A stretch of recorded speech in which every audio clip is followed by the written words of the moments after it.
Welcome to the Jump Punch preview of West Coast versus Carlton, Sunday evening at Optus Stadium. Like, subscribe, leave a comment below. Give us your predictions and how you think this game is going to unfold. Let's just get down and cut to the chase. This game should be a win for Carlton. Let's not fluff about with stats and numbers and comparing opposition to opposition.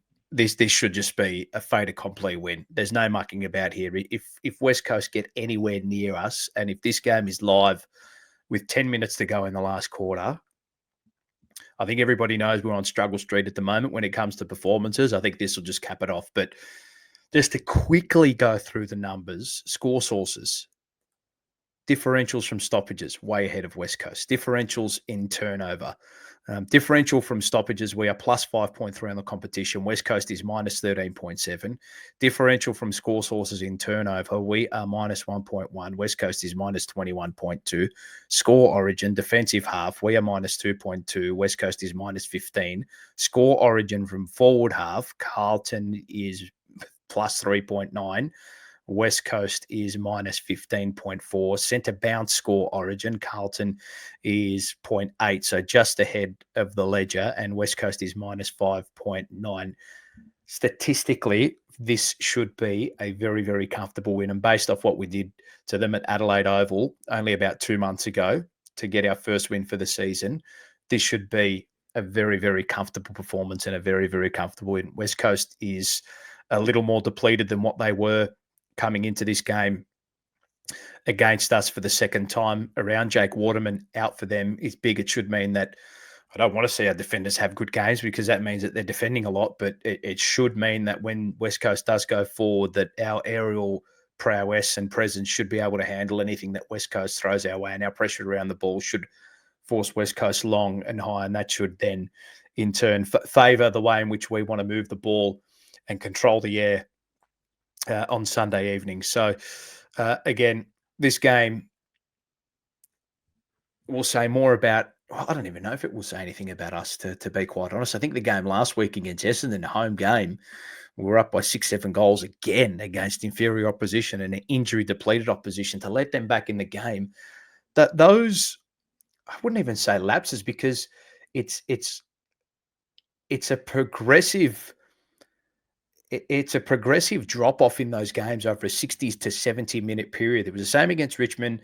It was the same against Essendon last weekend, where we get up by a certain margin, and then as the game moves on and on and on and on, we just stray away from what makes us a really good team, and that's being assertive, that's being balanced, that's remaining composed under pressure. They can do it. They've shown that they can do it, but it just seems as though they are looking up at the scoreboard when teams get a little run on, and then the panic starts to set in. And from where I was seated last week, you could really see that unfold as the game progressed. So I don't want to see that against West Coast. There's no reason for us to be dropping a player like Mitch McGovern down back should he start up forward. There's no reason for us to throw Charlie Curnow down back in this game.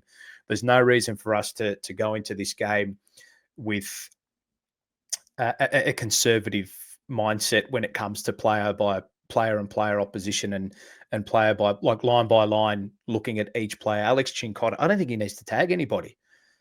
I really don't think Alex Cincotta needs to tag anybody. I think he can just go into this game and play free rein and play across halfback and maybe even get thrown into the midfield without having to manage someone as his modus operandi. So I'd like to see him be a little freer. Maybe he can add some dynamism into that midfield for bits and pieces.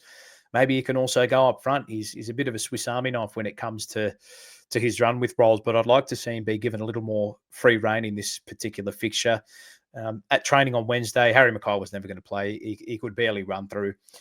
Sam Walsh was moving really, really strongly, so I'm expecting another big game from him against West Coast. He was clearly one of our best on last time we played them at Adelaide Oval, and the gap between games should suggest that the gap between the teams is not going to be bridged. If anything, it should be further than what it was at Adelaide Oval back 2 months ago when we got our first win of the season, similar to what the Western Bulldogs did against St Kilda on Thursday night. I'm sure West Coast will hang about early in this game, but the last 4 or 5 times we've played West Coast, it has been very, very easy and very comfortable for Carlton. And anything other than that in this game I think will leave us unsatiated. The win last week was pretty frustrating, given the fact we let Essendon back into this game. I'm saying we let Essendon back into this game. Essendon didn't do anything amazingly well. It was just our inability to not, yeah, to handle pressure. It's just this perceived pressure that we put on ourselves. And again, these results and the way in which games unfold and game states that unfold after we go ahead by a certain margin or we are on top and we don't get that scoreboard pressure on, or what Michael Voss said last year, the scoreboard nourishment to a certain point, we just stray away from what we're good at. So the boys are capable. It's just whether or not they can stay in the game long enough and be assertive enough and be dominant enough and be of a state of mind for long enough to be able to play that strong, powerful brand of football that we know that they're capable of for a prolonged period of time. And that, to me, that's just all between the ears. So again, I'll keep this preview very, very simple. The margin will take care of itself if we play with assertiveness, if we play with power, if we play with aggression, if we don't play with a conservative mindset. There are, again, going to have to be patches in this game where we have to stay controlled and we have to stay balanced. Highly recommend watching Jeff White's analysis of our defensive structures and how they were broken down against Essendon because of our inability to defend one-on-one and defend efficiently, which in turn leads to inefficient offense. I know I sound like a broken record with that, but that is finally starting to cotton on with people in mainstream media and people within the Carlton fraternity. So that is also setting because of the panic and when the game wasn't even getting away from us last week. But the concern for me is that Michael Voss said we were composed late in the game. We conceded the last 3 goals of that game against Essendon. So again, there are going to be patches in this match where West Coast do find control of the ball. They will find shots at goal. And for us, it's just about remaining assertive, remaining composed. And if we can't do it against this West Coast team, well, if we aren't on Struggle Street already, I think we'll book an Uber to get ourselves down there, and we'll stamp the passports of Struggle Street for another week. But again, what this next fortnight means for the rest of the season, they're 2 games we should be winning and winning easily because that's what we've done against West Coast and North Melbourne. So again, I'm not going to harp on about statistics and numbers and compare line by line or player by player. We are better than West Coast. The whole competition is effectively better than West Coast, and this should be a fait accompli win. And if it's not, there is no way known that the head coach should remain on as head coach for the rest of the season, irrespective of the fixture, irrespective of what unfolds in this game, whether they're unlucky or lucky. There's no way known that their position is tenable should we drop this match. Like, subscribe, leave a comment. Let us know how you think this game is going to unfold. Let us know what your prediction is for this match. We'll catch you on Tuesday night. Go Blues.